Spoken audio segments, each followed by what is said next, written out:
नमस्कार। The federal देश के खास कार्यक्रम जनपद में आप सभी का स्वागत है।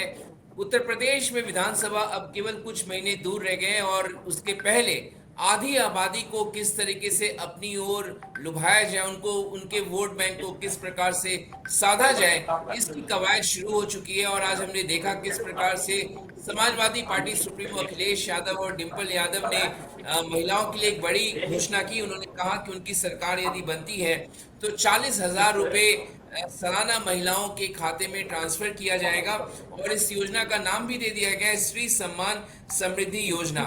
और साथ ही साथ उत्तर प्रदेश के मुख्यमंत्री योगी आदित्यनाथ ने जो बुजुर्ग महिलाएं हैं 60 वर्ष से ज्यादा उम्र की, उनको साधने के लिए उन्होंने लोक माता अहिल्याबाई मैत्री शक्ति यात्रा मातृशक्ति योजना जो है यात्रा स्कीम को शुरुआत की है।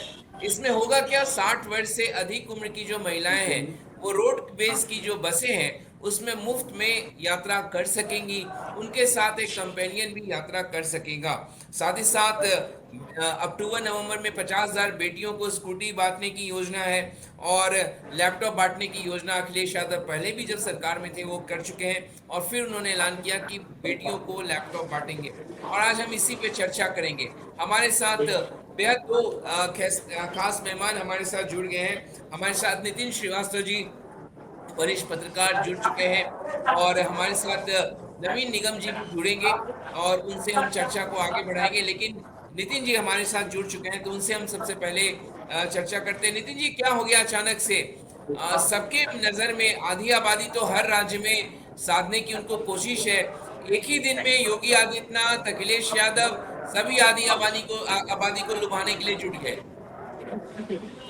बिल्कुल। देखिए मनीष जी, जैसे जैसे चुनावी घोषणाएं हो रही हैं उसको देख करके तो लग रहा है कि उत्तर प्रदेश का जो चुनावी काउंटडाउन है वो पूरी तरीके से शुरू हो गया है। अब से 6 महीने के ठीक बाद जो है आचार संहिता लागू हो जाएगी उत्तर प्रदेश में और जो एक उत्तर प्रदेश का जो चुनाव है 2027 का, वो पूरी तरीके से चुनावी मोड में आ चुका है। और यही वजह है कि बीजेपी की सत्तारूढ़ सरकार और जो अपोजिशन पार्टी है, जो भविष्य में अपनी सत्ता तलाशने में जुटी हुई है समाजवादी पार्टी, वो तमाम जो लोक लुभावन योजनाएं हैं उनको लागू करने की कोशिश कर रही, ताकि आम जनमानस का जो ध्यान है, जो महिलाओं का ध्यान है, जो बच्चों का ध्यान है, वो सोच खींच सके। यही वजह है कि महिलाओं को लेकर के एक खासा ऐलान किया गया है। मेरे पहले आपने देखा होगा कि योगी आदित्यनाथ ने कैबिनेट के जरिए इस बात को एक कैबिनेट के जरिए पास किया था कि उत्तर प्रदेश की जो महिलाएं हैं 60 वर्ष से अधिक की, वो अपना voter I card, Aadhaar card दिखा करके उत्तर प्रदेश भर में जो है प्रदेश की बसें हैं उसमें वो कर सकती हैं। आज उसी का जवाब देते हुए अपने हिसाबों में सीधे तौर पर तमाम सारी महिलाओं सांसद हैं उनको आगे रखा। समाजवादी महिला सभा की जो पदाधिकारी थी वो सब मौजूद थी। स्वयं पुरुष पदाधिकारी सिर्फ अपने साथों थे, बाकी सारी की सारी महिलाएं पदाधिकारी थी। तो सब साफ कहना है कि तो नीति योजनाएं जो बीजेपी सरकार देने जा रही है नितिन जी एक बार आप फिर से जुड़िए क्योंकि आपके नेट वीडियो फ्रीज हो गया है बिल्कुल और आपकी आवाज रुक रुक कर आ रही है। तब तक हम आपके पास फिर से आते हैं। तब तक नवीन निगम जी हमारे साथ जुड़ गए हैं, उनसे हम चर्चा को आगे बढ़ाते हैं। तो आपसे रिक्वेस्ट है कि एक बार फिर से आप लॉग आउट करके लॉग इन करें। नवीन जी सर, क्या लग रहा, आज एक ही दिन में अखिलेश यादव भी पिटारा खोल रहे हैं और योगी आदित्यनाथ भी 60 वर्ष से ज्यादा उम्र की जो महिलाएं हैं उनके लिए उन्होंने खजाना खोल दिया। क्या चल रहा है यूपी में अब? ये तो होना ही था, इसमें कोई शक की बात हुई नहीं। फरवरी में चुनाव होना है, अभी से नहीं पिटारा खोलेंगे तो कैसे दे पाएंगे? मुझे तो लग रहा पिटारा भी खुला कहाँ है। अभी तो अखिलेश यादव ने ये कहने के लिए कि हमारा आपने घोषणा पत्र चोरी किया, इसलिए पहले घोषणा कर दी है कि भाई अगर हम पहले घोषणा कर देंगे तो कल को हमें ये आरोप लगाने को रहेगा कि देखिए हमारी घोषणा को ही सरकार ने चोरी किया। तो सरकार तो देगी भाई, जो सत्ता में वो तो दे गई। अगर अपोजिशन कह दे कि हम सत्ता में आएंगे ये देंगे, तो सरकार तो देगी और सबको मालूम है कि बीजेपी देगी और महिलाओं को देगी, इसमें किसी को शक नहीं है। तो ये जो स्कूटी वाला मामला है ये तो पहले से ही चल रहा था, इसमें कोई नई बात नहीं है कि तो देने की बात हो चुकी थी। लेकिन मुझे लगता है कि डायरेक्ट देखिए, अब जो बीजेपी करती है वो हमेशा उसका तरीका है कि वो डायरेक्ट खाते में पैसा डालती है। तो मुझे लगता है कि 18 साल या कोई क्राइटेरिया चुनेंगे, 30 साल, अब ये सरकार के ऊपर है कि वो कितना बोझ ले सकती है। तो बोझ तो वो ले ही सकती है, वो केंद्र से पैसा ले आएगी चाहे जैसे ले आएगी। तो मुझे लगता है, मैं तो बहुत सारी महिलाओं से आजकल मिलता भी हूँ, तो उनसे कहता हूँ अगर तुम्हारा खाता ना खुला हो तो तुम भैया जनधन खाता ही खुलवा लो जल्दी से जा करके, क्योंकि पैसा आने ही वाला है। मैं आज से नहीं, 2 महीने पहले से लोगों को बता रहा हूँ। मेरा बहुत सारी काम होता है तो मेरे पास बहुत महिलाएं रहती हैं, उन सबसे कहता हूँ कि भैया तुम अपना खाता जरूर खुलवा लो, क्योंकि पैसा आने ही वाला है। क्योंकि उसमें कोई ये होगा कि नहीं कि कौन वोट देता है देता, वो तो आएगा तो सबके खाते में आएगा। आप ये समझ लीजिए कि ये रेवड़ी बांटने का जो चलन शुरू हुआ है आज से भी कई सालों से हो गया, इसकी कमोबेश बढ़ोतरी होती ही चली जाएगी। वो दिन दूर नहीं कि अभी 4-5 साल में 1-1 लाख रुपया भी सरकारें डालने को तैयार हो जाएंगी खातों में और लोग वोट देने को तैयार हैं। ये तो सर, खुलेआम मैं जो है। आपसे आपने 1 लाख रुपए की बात की, आपको पता है और आप तो वहां बैठे हैं, आपको जानकारी में है कि 50,000 रुपए ट्रांसफर करने की चर्चा पिछले 2 हफ्ते से लगातार जारी जी है। जी न सरकार ने उसका खंडन किया और न उस पे हामी भरी है।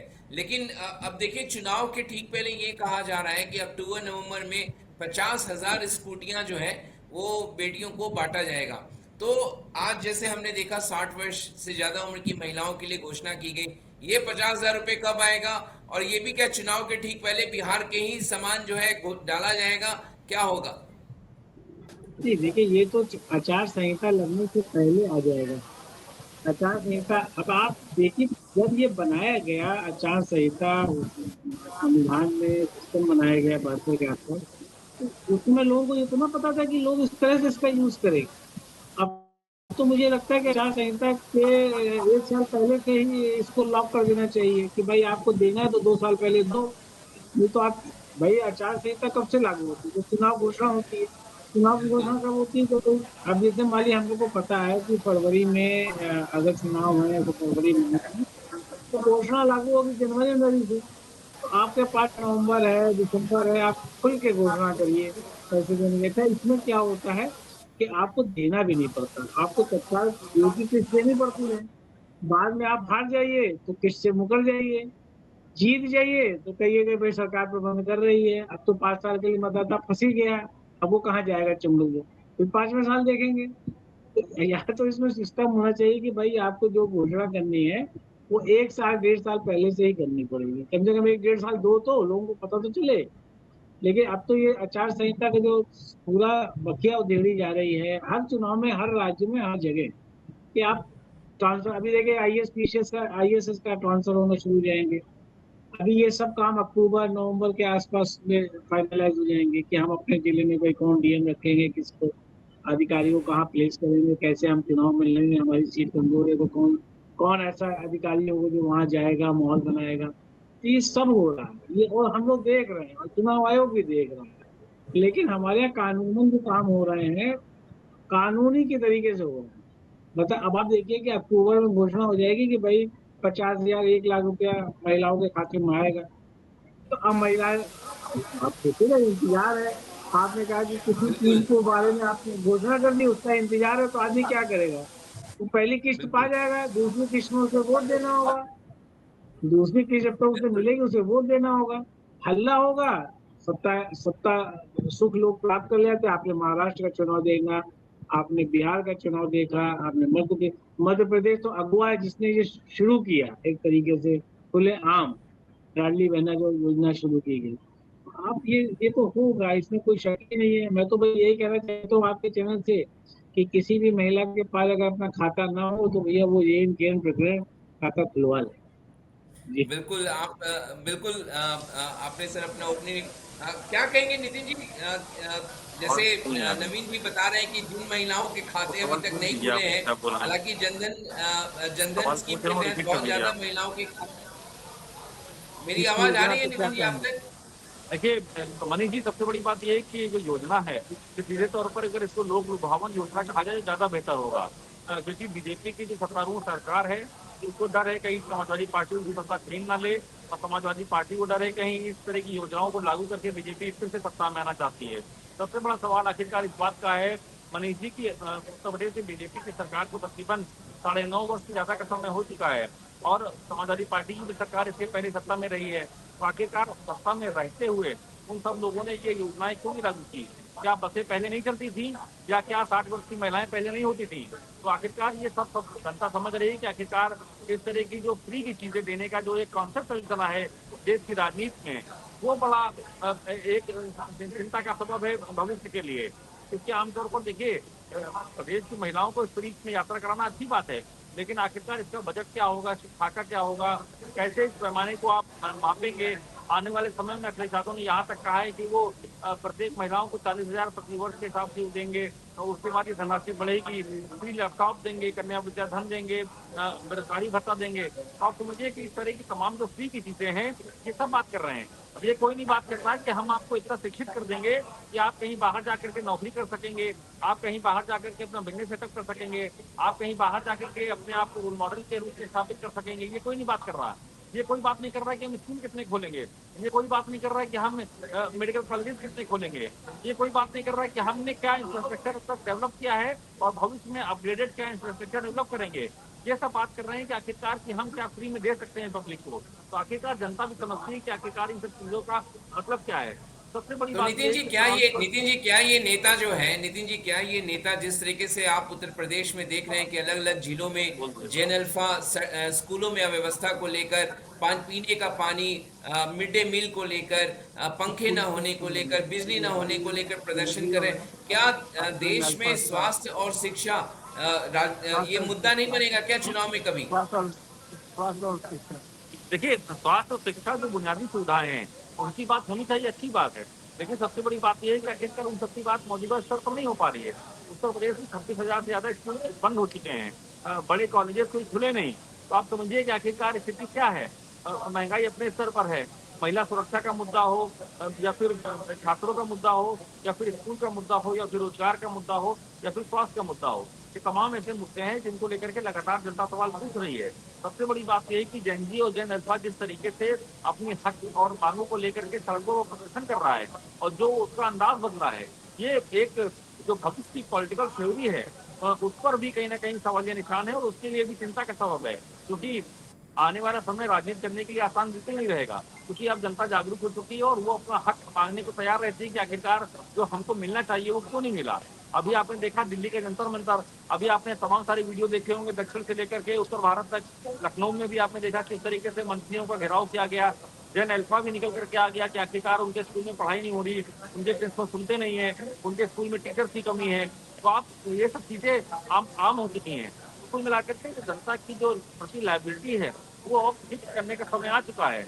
सरकार को सोचना चाहिए और संगठनों को भी सोचना चाहिए कि आखिरकार हम फ्री में देने से अच्छा है कि आखिरकार हम ऐसी मूलभूत सुविधाएं उत्तर प्रदेश को डेवलप्ड स्टेट में लाने के लिए कौन कौन से डेवलप कर सकते हैं, इस पर ज्यादा जोर देना चाहिए, ना कि फ्री की चीजों को लेकर के जनता का ध्यान आकर्षित करना चाहिए। मनीष जी। बिल्कुल बिल्कुल नितिन जी, नवीन सर क्या लग रहा है आपको? हम लोग चर्चा तो करते हैं पिछले कई वर्षों से। आप देखिए विधानसभा चुनाव चाहे 2024 में हुए, आपने खुद मध्य प्रदेश का उदाहरण दिया लाडली बहना योजना का, लाड़की बहना बहन योजना महाराष्ट्र हो गया, चाहे मुख्यमंत्री रोजगार योजना जो बिहार का हो गया, यही हमने पश्चिम बंगाल में इस वर्ष देखा, असम में भी देखा। लगातार आलोचनाओं के बाद भी क्या ये एक माध्यम बन चुका है चुनाव जीतने का, और इसका कोई विकल्प नहीं है? शिक्षा और स्वास्थ्य पे कोई बात नहीं होगी, जो इन दिनों सबसे ज्यादा ज्वलंत मुद्दा राज्यभर बना हुआ है। शिक्षा पे कोई बात नहीं, बात नहीं। मूलभूत समस्या ये है पाजी कि हमने मैं तो भी अभी आप सब लोग बात कर रहे थे तो मेरे दिमाग में बात चल रही थी कि देखिए कुछ भी हो, महिला पुरुषों में महिला कितनी लॉयल मतदाता है। मतलब सरकारें जो पुरुष प्रधान चलती हैं वो महिलाओं को लॉयल मतदाता माने। मतलब उन्होंने मान लिया कि पुरुष तो लॉयल है नहीं, उनको कुछ नहीं देना क्योंकि वो अपनी मर्जी से वोट देंगे। आप इसका कारण नहीं समझ गए। सत्ताधारी पार्टी खासतौर से जहां जहां बीजेपी की सत्ता है वहां पर बीजेपी ने महिलाओं का विश्वास वैसे भी जीता है। किस बातों से? जैसे राशन दिया, राशन से देने से फायदा हुआ महिलाओं को। उन्होंने अगर शौचालय दिया तो फायदा हुआ महिलाओं को। उन्होंने मकान दिया अगर गांव में तो फायदा हुआ महिलाओं को। उन्होंने जल अमृत योजना दी, पानी पहुंचाया तो फायदा हुआ महिलाओं को। ये सारे फायदे पुरुषों से ज्यादा महिलाओं को। अब क्या हुआ है कि उन्होंने सोचा कि जब एक वर्ग जो दूसरा एक कानून व्यवस्था उत्तर प्रदेश में अगर आप किसी महिला से पूछ लीजिए, मैं तो सरकार की ज्यादातर आलोचना करता हूँ, लेकिन सिर्फ एक यही विषय है जिसमें मैं उसकी प्रशंसा करता हूँ कि आप कानून दे पाए ना दे पाए वो अलग बात, लेकिन आप कानून के बारे में लोगों की राय अगर इतनी पुख्ता कर पाए। उत्तर प्रदेश में आप मेरठ से लेकर के वो गाजीपुर तक अगर किसी महिला से कहिए कि कानून प्रशासन उत्तर प्रदेश में कैसा है, तो वो भले ही क्राइम वहाँ हुआ हो, एक दिन कत्ल हुआ हो, लेकिन वो ये कहेगी। देखिए, हम जो है ना अपराध के बारे में खासतौर से पत्रकार लोग अलग अलग राय रखते हैं, लेकिन मैं राय ये रखता हूँ कि कानून प्रशासन दो हत्याएं हो जाए उससे नहीं। हमको आपको मारना है, हमने आपको जाके मार दिया, उससे कानून की परिभाषा मत देखिए। कानून की परिभाषा है कि सड़क पे चलती हुई लड़की को छेड़ा न जाए, किसी के साथ मोबाइल छीना न जाए, किसी की चेन स्नैचिंग ना हो, और अगर कोई अपराधी ऐसा अपराध करे वो किसी के साथ भी कर सकता है। मतलब ये नहीं कि आप निकले, आप सोने की चेन पहने हैं तो आपको छीन ली, कोई महिला पहने है तो महिला की छीन ली।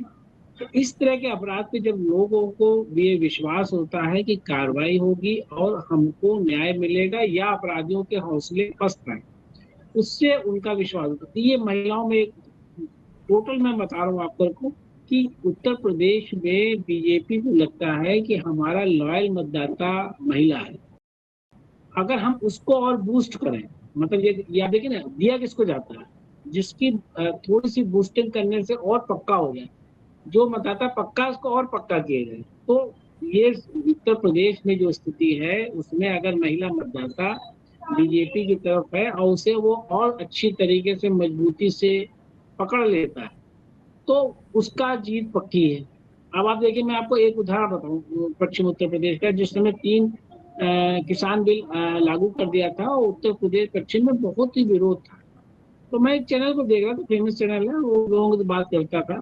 उसने देखा, उसने कहा कि पुरुषों से पूछा जाटों के इलाके में कि भाई तुम किसे वोट दे रहे, क्या हम लोग तो सोच रहे हैं कि तब जयंत चौधरी का गुट सपा की तरफ था, तो क्या हम उन लोगों को दे देंगे। लेकिन हमारे यहाँ महिलाएं जो पहले हमारे साथ जाती थी वो अब हमारे साथ नहीं जाती है, वो अपना गुट बना के जाती है। तो उसने एक बहुत बड़ी बात की, एक संकेत दिया कि अब हो क्या रहा है, महिलाओं ने अपनी सोच, पहले महिला निकलती थी घर से, रास्ते में पूछती थी पुरुष से कि किसको देना है, किस पर ठप्पा लगाना है, वो बता देता था ये कुर्सी पे लगाना है, 2 बैल के हत्थे पे लगाना है, पंजे पे लगाना है, वो बता देता था।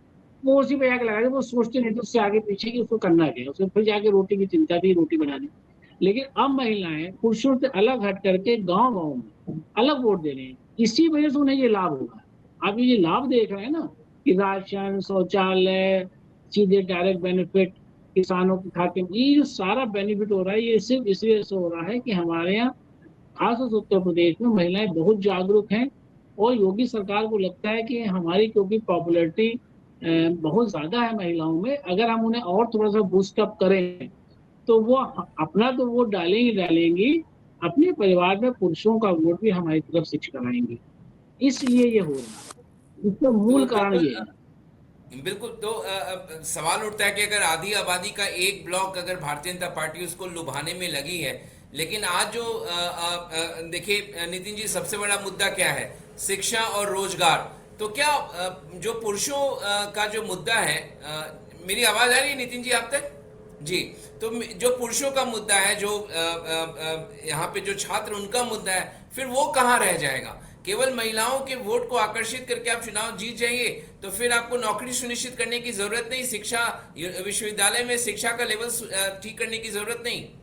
सूत्रों को लेकर कार्य नहीं कर रहा। आप देखिए किस तरीके से जो अस्पतालों की स्थिति है वो सबके सामने है, शिक्षा की क्या स्थिति है उत्तर प्रदेश में सबके सामने है, रोजगार को लेकर के क्या माहौल है वो आपने देखा ही, किस तरीके से छात्र आंदोलनरत हुए हैं। और अभी भविष्य को लेकर के तमाम तरह की आशंकाएं हैं कि आखिरकार जो छात्र हैं, जो नौजवान हैं, वो शांत नहीं बैठेंगे, क्योंकि लगातार जो रेशियो है वो बढ़ता जा रहा है बेरोजगारी का। इसके अलावा जो एक बड़ा डेवलपमेंट होना चाहिए, जो उत्तर प्रदेश में जो पिछले प्रदेश से डेवलप्ड प्रदेश में होना चाहिए, उसकी संज्ञा भी नहीं दी जा रही है। भले 1 ट्रिलियन इकोनॉमी की बात कही जा रही हो, बड़े बड़े उद्योगपति विश्व स्तर के लोग जो हैं वो यहाँ पर आकर के इंफ्रास्ट्रक्चर डेवलपमेंट की बात कर रहे हो, एमओयू साइन हो रहे हो, लेकिन आम जनमानस के बीच में जो उपलब्धि होनी चाहिए वो अभी ढाक के 3 पात है। और ये सबसे बड़ा चिंता का विषय है। मुद्दा ये भी है कि आखिरकार उत्तर प्रदेश में या देश में ऐसा फ्री का मॉडल जो काम कर रहा है, ये कब तक काम करेगा? जनता को भी समझना होगा सरकार की वो खुद के पैरों पर कब खड़ा होगा, कब। जाहिर सी बात है कि अगर आप किसी से कोई चीज फ्री की आप ले लेंगे, हम ही अगर आपसे कोई चीज फ्री की ले लेते हैं मनीष जी, तो हम आपसे कोई भी बात कहलाने के हकदार नहीं होंगे। इसी तरीके से सरकार को लगता है कि अगर हम फ्री की चीज इनको दे देंगे, राशन दे देंगे, भत्ता दे देंगे, साइकिल दे देंगे, लैपटॉप दे देंगे, फ्री की यात्रा करा लेंगे, तो ये इनका मुंह बंद कर देंगे।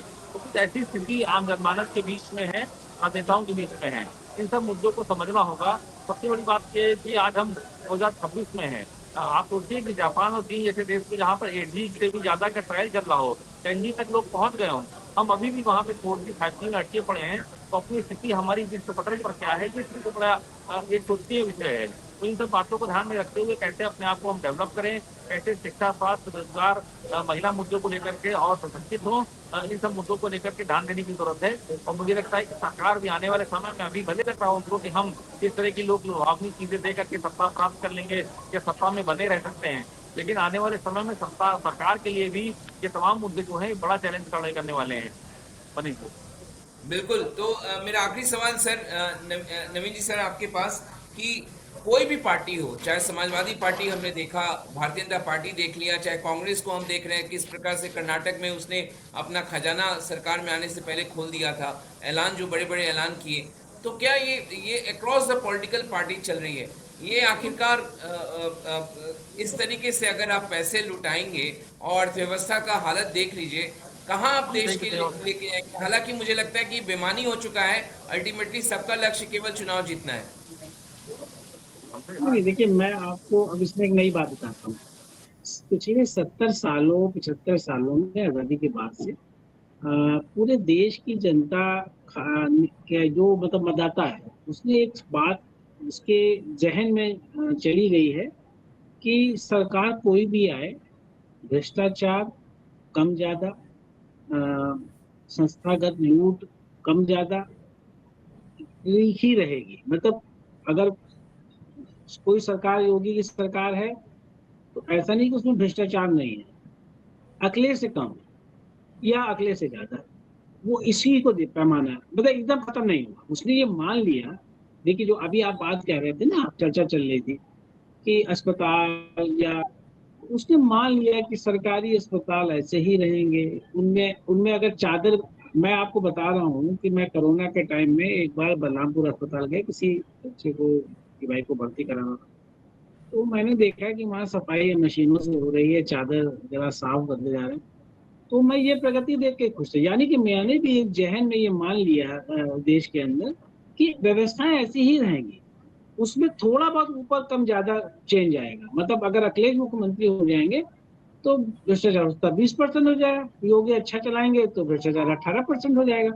मतलब वो कमोबेश स्थिति। तो जब मतदाता ने ये मान लिया कि हमारी सरकारें बदलने से ये भ्रष्टाचार, कमीशन खोरी, ये सुविधाएं ना होना, ये सब वैसे ही रहेगा, उसमें हम कोई खास बदलाव नहीं कर पाएंगे, तब उसको लगा कि अरे इससे अच्छा है कि हमें जो मिल रहा है जिससे हम उसी से प्राप्त कर लें। बात समझिए ना, ये आप जनता बिल्कुल। को दोषी मत दीजिए, आप लोगों को दोषी मत दीजिए। आपने एक ऐसा वातावरण बना दिया कि जनता आज कोई विरोध नहीं करता। आप मेडिकल कॉलेज चले जाइए, प्रेशर है, डॉक्टर भी परेशान है, मरीज भी परेशान है। आपने कह रखा है कि 1 रुपए में पर्चे में इलाज होगा, लेकिन वो इलाज नहीं हो पाता, वो प्राइवेट में जाता है बाद में भाग करके। तो उस सिस्टम से वो परेशान है। उसमें उसे क्या लगता है कि उसे लगता है कि थोड़े, जो मैं बात कर रहा था कि महिलाओं को लगा कि कानून व्यवस्था थी, तो वो अपने बहुत छोटे छोटे हित देखता है कि अगर सद रहे, जैसे मान लीजिए कि हम सड़क पर चल रहे हैं, हमको उतनी अराजकता नहीं है, हमको उतनी छीना झपटी नहीं है, तो सरकार अच्छी है। मतलब वो ये नहीं बिल्कुल। कहेगा कि भाई आप अस्पताल बहुत अच्छे कर दिए, आप सारी सड़क बड़ी अच्छी कर दी, उसको आदत है गड्ढे में चलने की। उसने मान लिया इस 70 सालों में कि सड़क बनेगी तो वो टूटेगी, वो फिर बनेगी।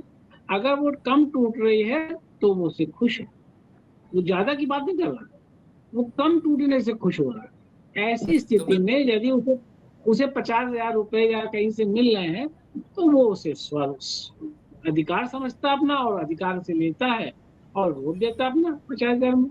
तो मैं इस बिल्कुल। व्यवस्था को, ये संस्थागत व्यवस्था आ गई है हमारे बीच में, अब उसको हम देख रहे हैं सिस्टम को। बिल्कुल बिल्कुल। तो नवीन सर, मतलब कहना आप ये चाह रहे हैं कि जो कुछ भी हो, वोटर भी समझ चुका है नेताओं की मंशा, और वो बिल्कुल चाह रहा है कि जो कुछ उसे मिल रहा वो उसे ले लिया जाए, बिल्कुल। और उसी के आधार पे वो वोट भी डाल रहा। उसको कोई गिला शिकवा इस बात से नहीं है।